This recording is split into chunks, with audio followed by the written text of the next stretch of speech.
Hello, আসসালামু আলাইকুম। Welcome back to my channel Tahmina cooking. তো আজ আমি আপনাদেরকে বিফ প্যান কাবাব তৈরি করে দেখাবো। তো চলুন দেখে নিই যে এই কাবাবটা আমি কীভাবে তৈরি করেছি। তো ভিডিও দেখার শুরুতে প্লিজ একটা লাইক দিয়ে ভিডিও দেখা শুরু করবেন। আর আমার চ্যানেলটা এখন যারা সাবস্ক্রাইব করেন নাই, প্লিজ সাবস্ক্রাইব করে পাশে থাকা বেল আইকনে চাপ দিয়ে দেবেন। তাহলে পরবর্তী ভিডিও আপলোড দেওয়ার মাত্র পেয়ে যাবেন। আর যারা ইতিমধ্যে সাবস্ক্রাইব করেছেন তাদেরকে অসংখ্য ধন্যবাদ।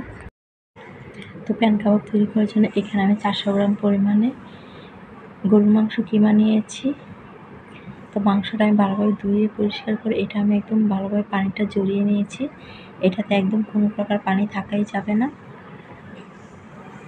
তো আপনার চাইলে এই কিমাটা বাজার থেকে কিনেও আনতে পারেন, না হয় এটা বাসায় তৈরি করে নিতে পারেন। এখানে আমি আদা রসুন বাটা দিয়ে দিচ্ছি 2 চা চামচ পরিমাণে। সাথে এখানে আমি মাঝারি সাইজের 4টা পেঁয়াজটা আমি গ্রেট করে তারপরে এটা আমি চিপে রসটা বের করে আমি পেঁয়াজটা দিয়ে দিচ্ছি।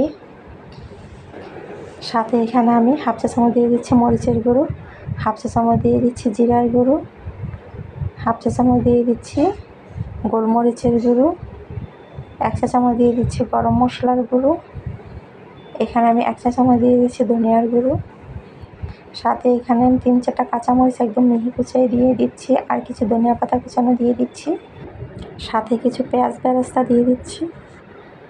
দিয়ে এগুলো আমি একসাথে হাত দিয়ে একদম ভালোভাবে এটা আমি একটু মাখিয়ে নিব।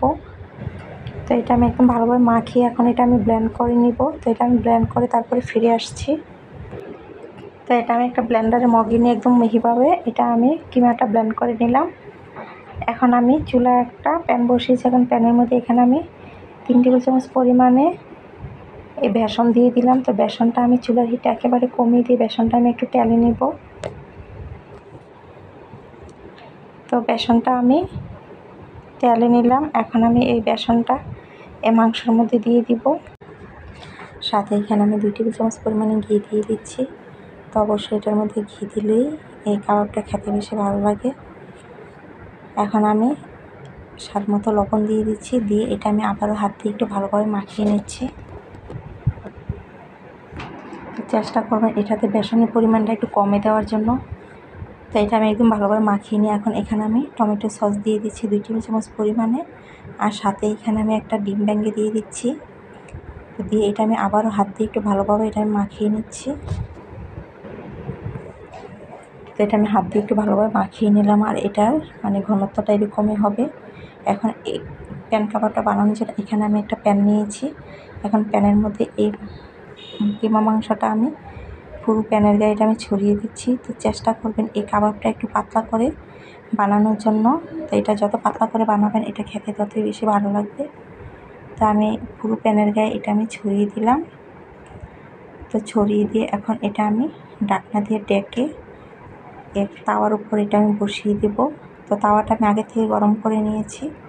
এখন আমি তাওয়ার মধ্যে বসিয়ে দিয়ে এটা আমি চুলার হিটটা মিডিয়ামে দিয়ে প্রথমে 10 মিনিটের মতন অপেক্ষা করব। 10 মিনিট পরে আমি ঢাকনাটা উঠিয়ে নিচ্ছি।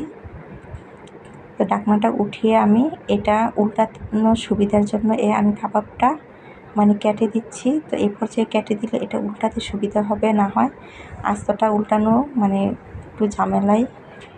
তো এটা আমি সাইজ মতো কেটে নিচ্ছি। তো কাবাবটা কেটে নিয়ে এখন আমি সাইডে দিয়ে আরও 1 টেবিল চামচ পরিমাণে তেল দিয়ে দিচ্ছি। তো তেলটা দিয়ে এখন আমি ঢাকনা দিয়ে ডেকে আরও 5 মিনিটের মতন রেখে তারপরে এটা আমি এই কাবাবটা উল্টিয়ে দিব। এখন আমি আবারও ঢাকনা দিয়ে ঢেকে দিচ্ছি। আরও 5 মিনিট পরে আমি ঢাকনাটা উঠিয়ে নিচ্ছি। উঠিয়ে নিয়ে এখন আমি এই কাবাবগুলো উল্টিয়ে দিচ্ছি।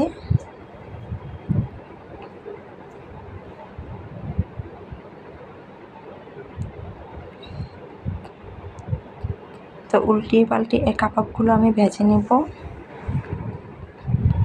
তো কাবাবগুলো উল্টিয়ে দিলাম। এখন আমি ঢাকনা দিয়ে ডেকে আবারও এটা 10 থেকে 12 মিনিটের মতন রাখবো। আর মাঝে দিয়ে আমি ঢাকনা উঠিয়ে আবার একবার এগুলো উল্টিয়ে দিয়েছিলাম। তো উল্টিয়ে পাল্টিয়ে একটা সুন্দর একটা কালার করে আমি কাবাবগুলো ভেজে নিলাম। আর এর মধ্যে আমার কাবাবগুলো হয়ে গিয়েছে। এখন আমি কাবাবগুলো উঠিয়ে আপনাকে পরিবেশন করে দেখাচ্ছি। তো হয়ে গিয়েছে বিফ প্যান কাবাবের রেসিপি। আর এই রেসিপি যদি আপনাদের ভালো লেগে থাকে প্লিজ লাইক, কমেন্ট এবং শেয়ার করে দেবেন। সবাই ভালো থাকবেন, সুস্থ থাকবেন। আজ এ পর্যন্তই। আজকের জন্য আল্লাহ হাফেজ।